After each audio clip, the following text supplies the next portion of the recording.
Hey yo. As I said, I'm trying to keep this on the daily consistent, so I'm just gonna go through a brief little thing. Uh, look at Emily, I'm looking feeling at great. looking at Bloomberg Technologies crypto daily. It's been a wonderful day. Thank you for having me. So, talk to us about what makes Marqeta unique. We've seen a number of payments companies go public over the last year and just in the last few weeks, quite frankly. What sets Marqeta apart? Marqeta IPO. I haven't really looked into this company. Anyway, there's a lot of speculation on here about crypto markets. Kevin O'Leary, just to mention Kevin O'Leary. Um, I'm starting to listen to him. I have respect for the fact that he's getting on the crypto ticket, or he's definitely well on board the crypto ticket. So, not actually knowing that previous to listening to a lot of what he has to say these days, I was kind of surprised because he seems like he would be predisposed to more traditional stocks and investment. Um, my buddy that I graduated high school with, Jay Martin, he posted something to, he posted this article. So I read the article. Define your habit, my number one rule. Peter Brown, the founder of Canada's largest independent bank, Canaccord Genuity, once told me, if you want to win big, rookie. Big, you've got to bet big. Rick Rule, formerly the face of Sprott US, told me, excess cash is the most valuable asset. It gives you the confidence to chase the high risk, high return speculations. Every successful investor has rules. Creating them is the easy part. Sticking to them is hard. When I first started investing, my average order size was $1,000. I was using a broker. He called me one day and said that I was wasting my money. I hadn't calculated his commissions on my trades and failed to realize I was giving my first 10% gain away. I felt like such a rookie. Instead of switching to a discount trading platform, there weren't as many then, and none were free, I set to increase my average order size. I set a goal of $5,000. The next year I set my eyes on $10,000. The following, $20,000. After I read Nassim Taleb's Antifragile, I adopted the barbell approach, all wealth distributed on opposite sides of the risk spectrum, with nothing in the middle. I organized my portfolio between cash hard assets and highly speculative opportunities. Now I keep enough on the conservative end to know that whatever happens on the speculative end, I'll be all right. And when I win on the speculative end, I pull that cash into hard assets, the war chest. Is X going to go up? Way too frequently I get a call from a friend who mildly understands the business that I am in and they want to know what they should buy. They've put aside $10,000 cash and hope to pick a winner. Or even worse, they've been following some forums on Reddit and feel like swing trading will be easy. It doesn't work that way. Nothing works that way. Sometimes it works that way, Jay. Just sometimes. I'm sure a lot of people would say, well, it's about having the capital assets, the free capital assets in order to be able to make the investment in the first place is the big thing. And I suppose the response to that would typically be, well, just save it from work. And I suppose some people would respond with, well, not everybody is given job security. Way. Finance has merged with social media, and on the back of that marriage, an avalanche of nefarious investment influencers were born, quick to tell you about their recent gains, forever conspicuous about their losses.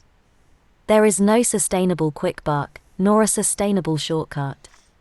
Anybody can get lucky once or twice, but that is not how real wealth is built.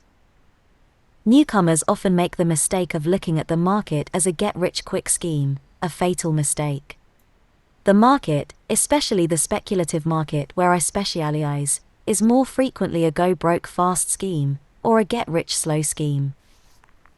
After spending a decade learning hard, This is the practical, I think, down to earth perspective. But it is important to think about how to pursue that exponential kind of wealth gain. In that, I think there is the opportunity. I mean, like, the market has proven time and time again that that kind of exponential growth is possible, and it's that kind of unrealistic, dreamy kind of perspective that I think causes people to have hope. hard lessons in the market, building investment conferences all over North America, interviewing over 300 money managers, career speculators, and macro finance experts on my YouTube channel, I've pulled the most actionable takeaways into my own investment process. My team has been prodding me to put this in writing and share it with our audience. It's interesting because I'm looking at things from a particular vantage point, a particular perspective, and I'm not somebody who has an extensive amount of time spent in finance. I've just kind of endeavored to self-educate and research finance on my own, just because I think it comes pivotal to many things in life, much of the time, and so I just think that in spite of how much people can specialize or develop market knowledge or familiarity with certain dimensions of the economic process, it's still the ultimate reality of economics and finance and creating gains, generating gains through good investment or intelligent action is bigger than that. I mean, like, there's more possibilities than that. The market is always more encompassing. The absolute objective market is grander than that. And so I always tend to gravitate toward a renaissance, very diverse and kind of anti-specialization perspective, just because I think, like, digital information systems automatically will allow us to have that deep specific knowledge simply because the way that information is accessible and organized these days, typically. Now, there's skills within those bodies of knowledge, like within those fields of knowledge. There's skills that one can acquire that will allow you to be productive or contribute or be able to handle things effectively. But at the same time, I just think that because of the technological thing, so much of traditional financial education, traditional financial processes need to be considered in light of the absolutes. And Jay, I think he tends to be a more traditional kind of investor. He's interested in more traditional markets and not crypto and not too tech sector oriented as far as I know. Audience. I am reluctant because I have a healthy skepticism of unsolicited advice.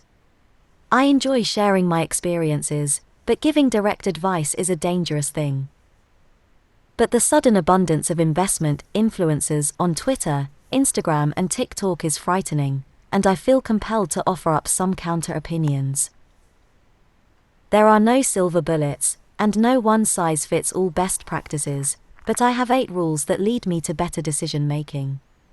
When I am disciplined with them, I do well more often than not. When I abandon them, I end up suffering for it. Discipline equals freedom.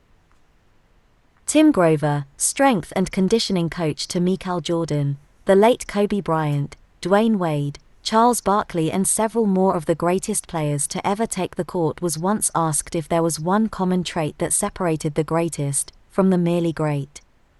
He answered immediately: tolerance for boredom, the ability to apply pig-headed discipline to the monotonous repetition of practice. Practice into obscene redundancy, and then keep going. Practice when you hate it. Practice when you are already good. Practice when you know you don't need it. Discipline, consistency and time equals habit. If you only want to focus on your portfolio when it is exciting, then speculative investing is not for you.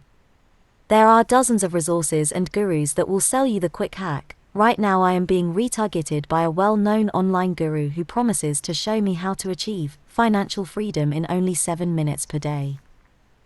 I need to make my position very clear.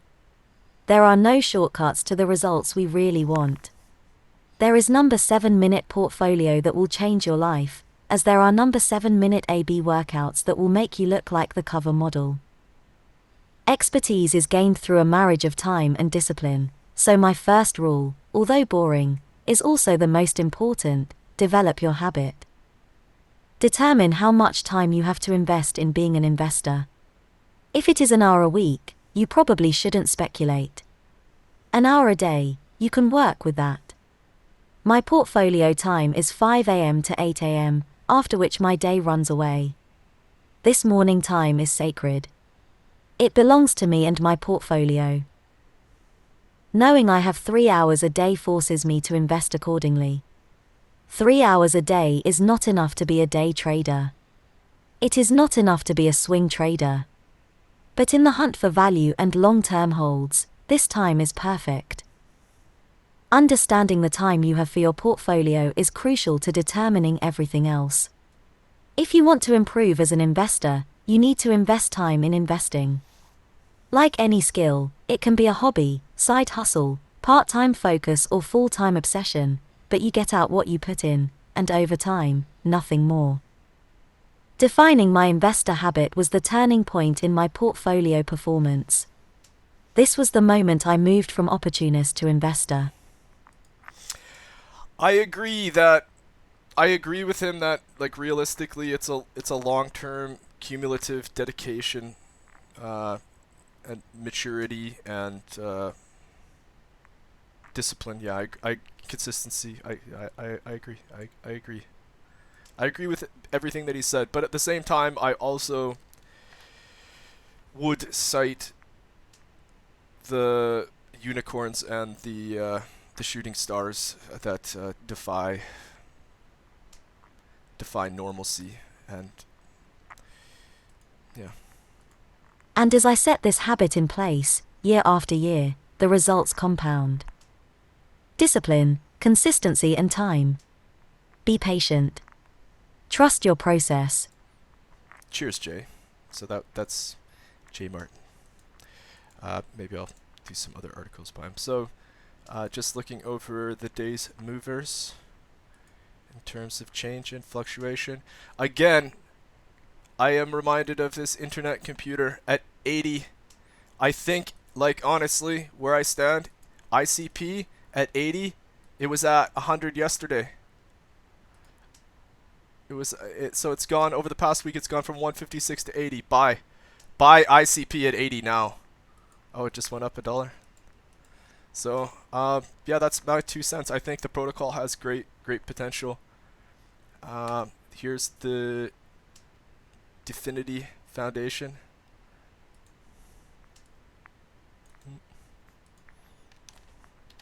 FAQ. General. What is the Dfinity Foundation? The Dfinity Foundation is a not-for-profit scientific research organization based in Zurich, Switzerland, that oversees research centers in Palo Alto, San Francisco, and Zurich, as well as teams in Japan, Germany, the UK, and across the United States. The Foundation's mission is to build, promote, and maintain the Internet computer. Its accomplished team, which includes many of the world's top cryptographers and distributed systems and programming language experts, with nearly 100,000 academic citations and 200 patents collectively, is committed to building advanced experimental technologies to improve the public Internet. Permalink. What is the Internet computer? The Internet computer extends the functionality of the public Internet so that it can host back-end software, transforming it into a global compute platform.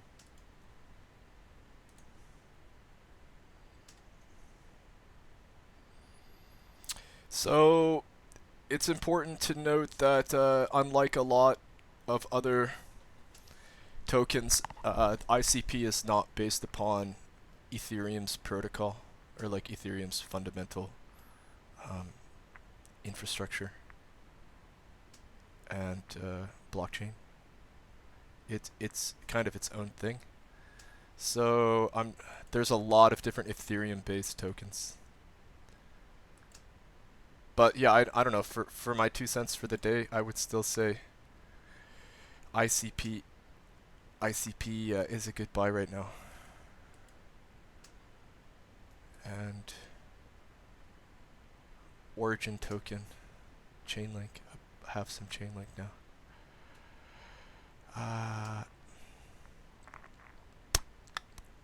Couple more articles, just that generally I guess would be reasonable Copyright to read. symbol source.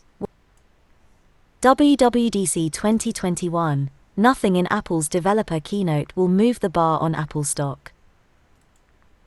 On Monday, Apple Inc., Nasdaq, AAPL, held its Worldwide Developers Conference, WWDC 2021 keynote event. Although aimed at software developers, the annual WWDC keynote has had some memorable new product launches in the past. Apple watchers were hoping to see something exciting on Monday: new MacBook Pros, new AirPods. Well, that's pretty much what I said. Like I am not that interested in what they're offering in terms of their software development kind of elaboration on what they've already got. I just think the screen recording, the screen sharing aspects of the FaceTime and whatnot sure bring security of your data into question. I think as soon as you're opening things up to screen sharing or like this kind of thing, like this kind of information collecting on behalf of the machine, then it's like you're bound to lose you're bound to compromise security on many levels. But as soon as I bought my MacBook Pro, I got like the last of the 2019 MacBook Pros. Then they released the M1 right after that, so it was devastating for me because I wish I had bought the M1 and then not had a nice follow-up MacBook Pro after the one that I got, because like I was like, finally I've got my MacBook. I had never had a Mac OS system before that. Finally I got a MacBook, and then like they released like a much more acclaimed MacBook the very next day, like a month after I got my MacBook. So it's like, and then also I just thought that Berkshire Hathaway's website was worth noting. I find Berkshire Hathaway is one of the most highly valued companies. It's got one of the largest market caps in the world. It's the largest holding company in the world, and like this is their website. I think it's hilarious. It speaks worlds to Warren Buffett's opinions on technology. So I just thought that's funny. Berkshire Hathaway, if you want to have me revamp your website, I would love to do it. And their stock, and also having some appreciation for their chart here. I mean, like, look at this. That's Warren Buffett's consistent, patient, consistent investment style. But if you go all the way back to 96 to today, so it's 25 years, 1,300% in 25 years if you're starting with 100 million. It's not bad. 1,300%. So, yeah, I think that's an inspiration. Definitely Warren Buffett, Berkshire Hathaway, what they've done in terms of long-term investment strategy, I think it's very respectable. So Elon Musk was talking about how he didn't like Warren Buffett. He's an old school kind of guy. I'm gonna try and do another one. I'm gonna go hit the gym right now. I gotta get to the gym. I gotta burn off some of these calories. I just didn't want to. I'm really trying to do it daily right now. So maybe one game at Apex. How does that sound? Yeah, let's do one game at Apex before I go to the gym. See if we can bag a W. A W.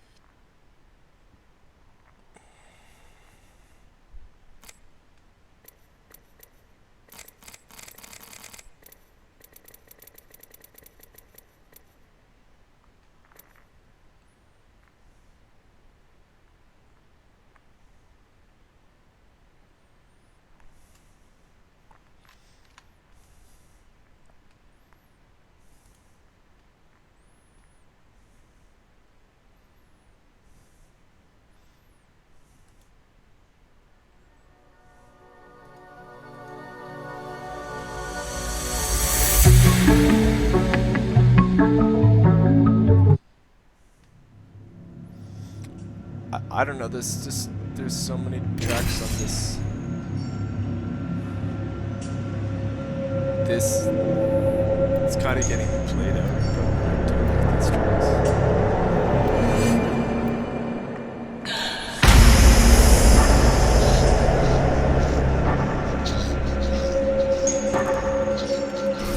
My name is Ray.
Nice work, dude. Nice work. That's what I can. Yes. Just stay there. Let me headshot you. Thank you. That's what I'm talking about.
Yes, just let me shred you. That's what we like. Thank you. Yeah. The gods of Apex are with me. Just stand still. Don't try grabbing something moving at that trajectory. Anybody who doesn't play Apex will never understand. Shows drink, get high.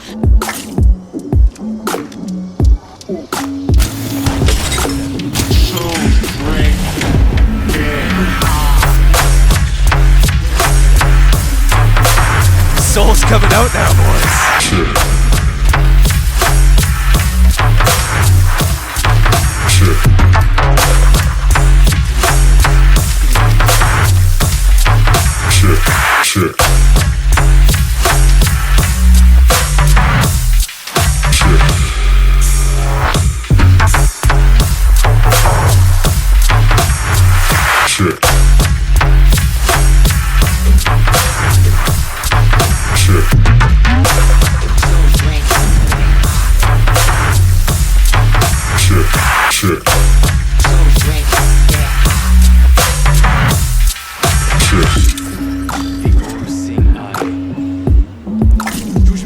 Enemy spotted far.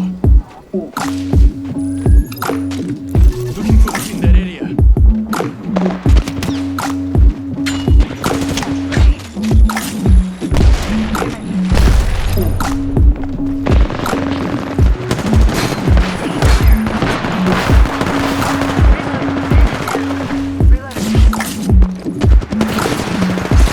You can do it, boys.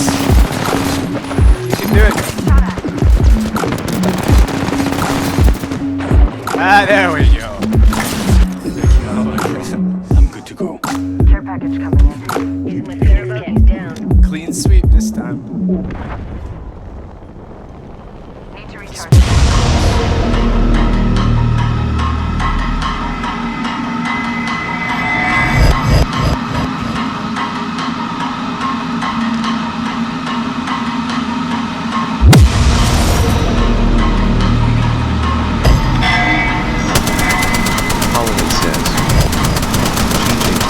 Clean sweep, baby.